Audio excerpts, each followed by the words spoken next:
Ini semua gara-gara kamu, Marni. Dasar pembawa sial. Kamu iri karena nggak bisa pamer kayak kami. Terus kamu hancurin kebahagiaan kami. Kamu nggak tahu seberapa penting pengajian ini buat aku, ha?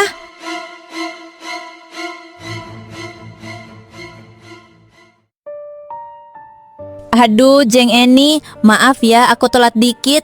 Biasalah, suamiku habis pulang dari Singapura bawain tas baru ini. Katanya sih limited edition, cuma ada 5 di Indonesia. Ya ampun Bu Tati, cantik banget tasnya. Pasti harganya ratusan juta ya. Aduh, suaminya Bu Tati emang paling pengertian. Nggak kayak suamiku, cuma bisa beliin tas pasar gembrong. Iya loh, Bu Tati ini panutan banget. Udah kaya, suaminya setia, anak-anaknya kuliah di luar negeri semua. Kurang apa coba? Alhamdulillah ya, nasib orang kan beda-beda. Aku sih yang penting bersyukur aja. Makanya rezeki ngalir terus. Nggak kayak tuh si Anu. Lihat deh, dateng juga dia. Berani banget ya, mukena udah buluk gitu dibawa ke masjid. Hush, pelan-pelan. Tapi bener sih, ngerusak pemandangan aja. Bu Marni, sini bergabung. Jangan mojok terus di belakang, kayak pembantu nunggu majikan aja. Iya Bu Tati, maaf saya agak telat. Tadi habis nyelesain cucian orang dulu.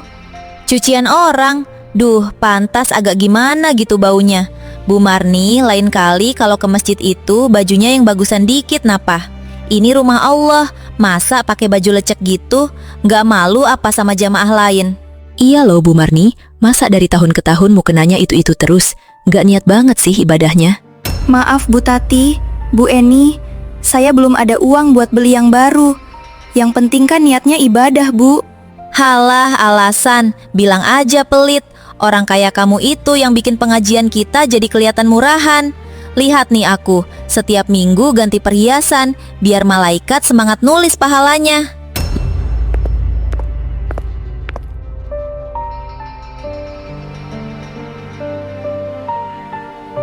Alhamdulillah, kajian hari ini selesai.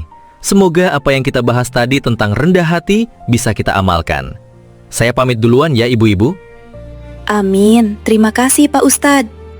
Duh, ceramahnya kepanjangan. Padahal aku ada janji facial di salon langgananku jam 5 ini. Iya nih Bu Tati, aku juga pusing dengerinnya. Bu Tati, cincin yang di jari manis itu baru lagi ya? Berkilau banget.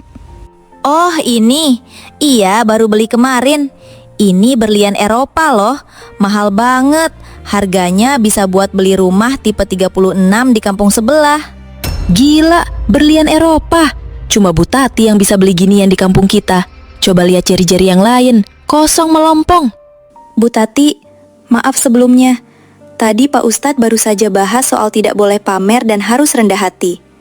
Rasanya kurang pas kalau di dalam masjid kita malah bahas harga perhiasan. Marni, berani-beraninya kamu menasihati aku. Kamu pikir kamu siapa, ha? Maaf Bu Tati, saya cuma mengingatkan, bukan bermaksud. Ngingetin, dasar nggak tahu diri. Sadar posisi kamu, Marni. Kamu itu cuma tukang cuci miskin. Pakaian aja compang-camping. Berani-beraninya ceramahin aku yang donatur terbesar di masjid ini. Iya Bu Marni, gak sopan banget. Bu Tati itu donatur tetap. Kalau nggak ada dia, masjid ini nggak bakalan sebagus ini. Halah, iri bilang Marni. Kamu iri kan karena nggak bisa beli berlian kayak aku. Makanya hatimu busuk, pura-pura alim padahal aslinya sirik. Demi Allah Bu, saya nggak ada rasa iri sedikit pun. Saya cuma ingin kita semua khusyuk. Halah, jangan bawa-bawa nama Allah buat nutupin kemiskinan kamu. Pergi sana, merusak suasana aja. Awas ya, kalau kamu berani ngomong gitu lagi, aku pastikan kamu gak bakal diterima di pengajian ini.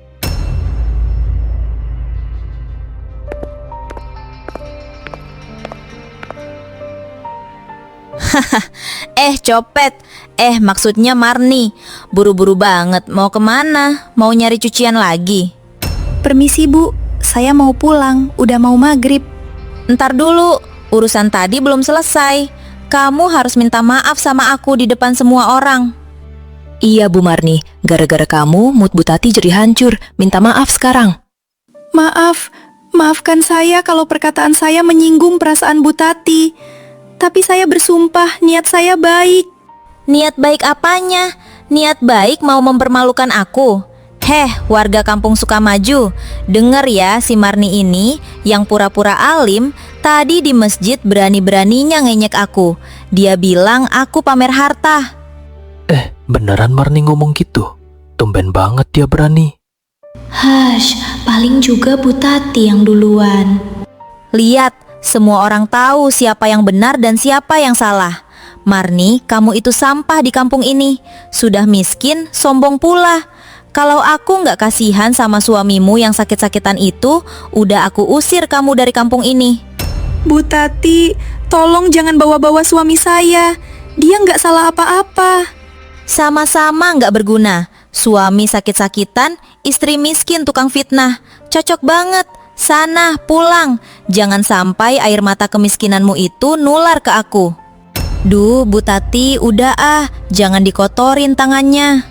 Iya, jijik aku pegang dia. Yuk lebih baik kita ke butik depan. Suamiku barusan transfer uang lagi, katanya buat jajan.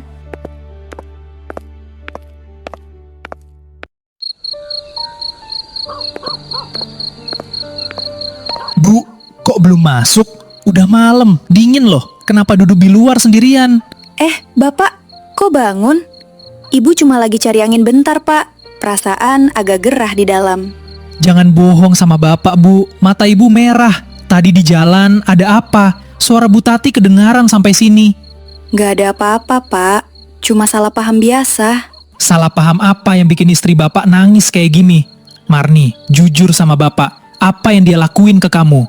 Pak, kenapa ya? Orang kaya itu rasanya bisa seenaknya sama kita. Ibu cuma ngingetin Bu Tati buat serius dengerin kajian. Tapi ibu malah dibilang sampah, dibilang tukang cuci miskin yang gak tahu diri. Astagfirullah, sabar Bu. Biarin aja mereka ngomong apa. Allah nggak tidur. Tapi ibu sakit hati, Pak. Dia bawa-bawa bapak juga. Katanya kita berdua nggak berguna. Kenapa takdir kita harus kayak gini, Pak? Kenapa kita nggak bisa punya uang yang banyak biar nggak direndahin orang? Bu, jangan pernah minta harta yang berlebihan kalau hatinya malah jadi kayak Tati. Bapak lebih milih kita miskin kayak gini tapi hati kita tenang. Kita nggak pernah nyakitin orang, nggak pernah makan harta haram. Iya, Pak. Ibu tahu. Tapi rasanya berat banget menghadapi cacian mereka setiap hari. Ibu pengen berhenti ikut pengajian. Ibu takut. Jangan Bu, kalau ibu berhenti berarti ibu kalah sama setan. Tunjukin kalau iman kita lebih kuat dari emas berliannya Bu Tati. Sabar ya Bu, ini ujian kita. Bapak yakin, suatu saat nanti Allah akan angkat derajat kita. Iya, Pak. Ibu akan coba sabar demi Bapak, demi rumah tangga kita. Tapi Ibu mohon, Bapak cepat sembuh ya. Amin, doakan Bapak ya. Yuk masuk, udah malam, badan Bapak agak kaku.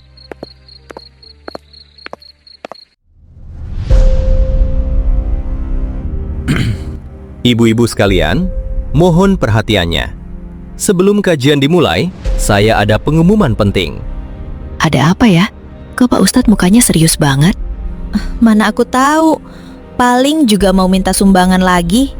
Saya sudah berulang kali mengingatkan, di masjid ini, di pengajian ini, kita berkumpul untuk mendekatkan diri kepada Allah. Bukan untuk urusan duniawi, apalagi untuk ajang adu harta dan kesombongan. Namun, saya sangat kecewa. Semakin hari, suasana pengajian ini semakin tidak karuan.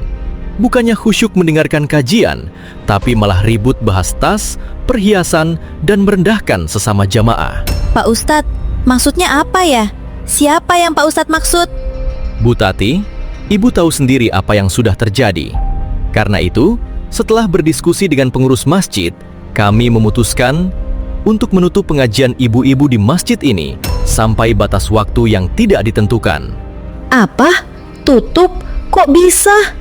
Gak bisa gitu Pak Ustadz. Ini keputusan sepihak. Saya donatur terbesar di masjid ini. Tanpa pengajian ini saya mau kemana lagi? Maaf Bu Tati, keputusan sudah bulat. Masjid ini bukan tempat pamer. Kami ingin suasana kembali suci. Pengajian selesai. Ini semua gara-gara kamu Marni. Dasar pembawa sial. Hah? Kok saya, Bu Tati?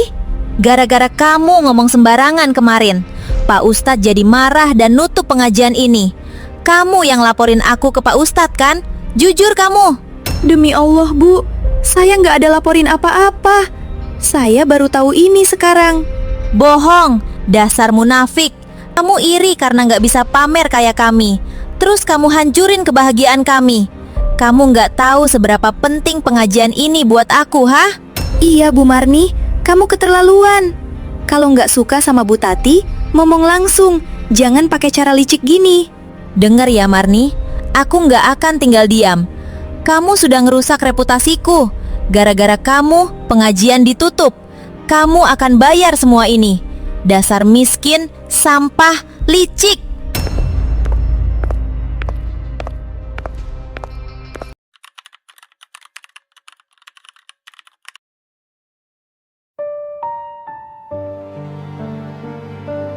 Nggak mungkin, ini nggak mungkin terjadi.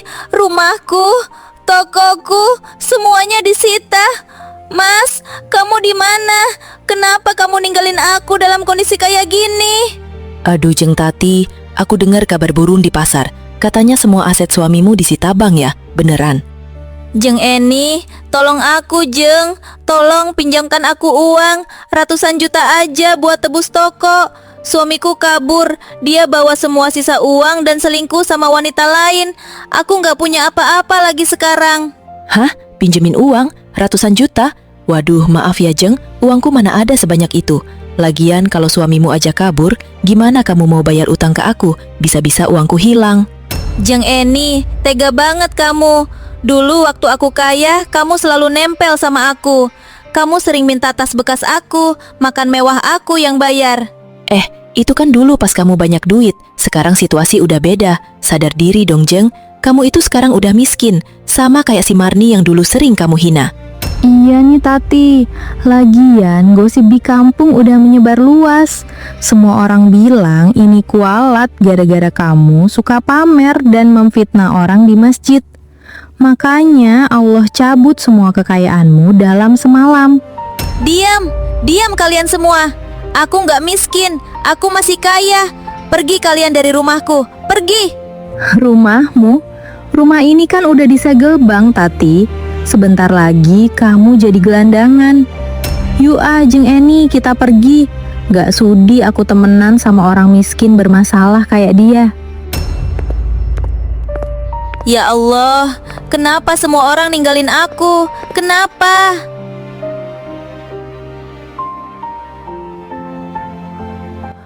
Lapar banget. Udah 2 hari aku cuma makan kerupuk sisa. Kemana lagi aku harus cari bantuan? Semua tetangga menutup pintu rumah mereka buat aku. Lihat tuh, mantan nyonya besar kampung Sukamaju. Sekarang jalannya udah kayak pengemis. Iya, bener. Dulu kalau lewat sini, angkuhnya minta ampun, pamer berlian Eropa. Sekarang mukanya lecek banget, baju nggak pernah ganti. Dulu aku yang dipuja-puja, sekarang aku yang dihinakan. Apa ini balasan karena dulu aku sering merendahkan Bu Marni? Hush, jangan deket-deket, ntar ketularan miskin dan sialnya. Sakit banget rasanya dihina kayak gini. Jiwaku rasanya remuk. Marni, gimana bisa kamu dulu bertahan menghadapi caci makiku setiap hari? Maafkan aku Marni, maafkan aku.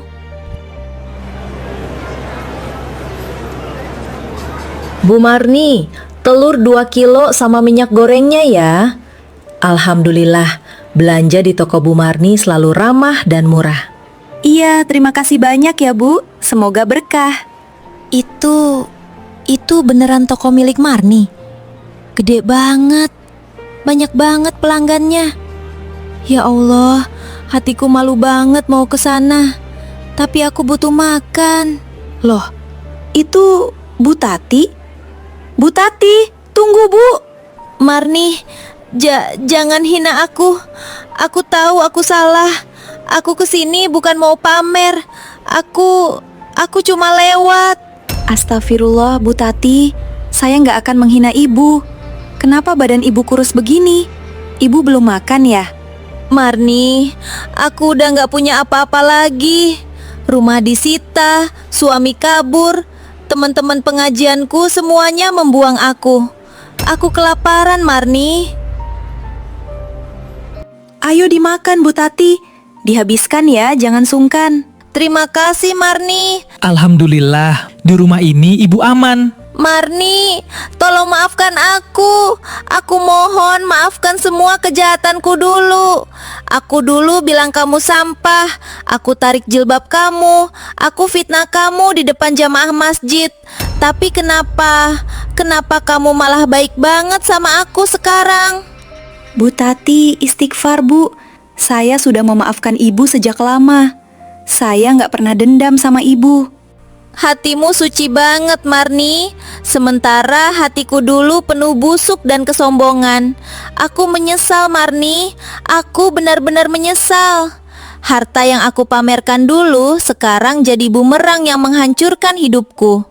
Sudah Bu, yang berlalu biarlah berlalu. Allah memberikan ujian ini karena Allah sayang sama Bu Tati, supaya Ibu kembali ke jalan yang benar. Kalau Bu Tati nggak keberatan, Ibu mau tinggal di sini bersama kami? Hah? Tinggal di sini? Tapi aku malu, Marni. Aku nggak pantas. Toko sembako saya semakin besar, dan saya butuh orang untuk bantu bungkus barang dan beres-beres. Ibu bisa bekerja di sana dan tinggal di kamar belakang. Kita jalani hidup baru sama-sama ya. Mau, Marni. Aku mau. Aku janji bakal kerja keras dan gak akan sombong lagi. Terima kasih banyak, Marni. Terima kasih.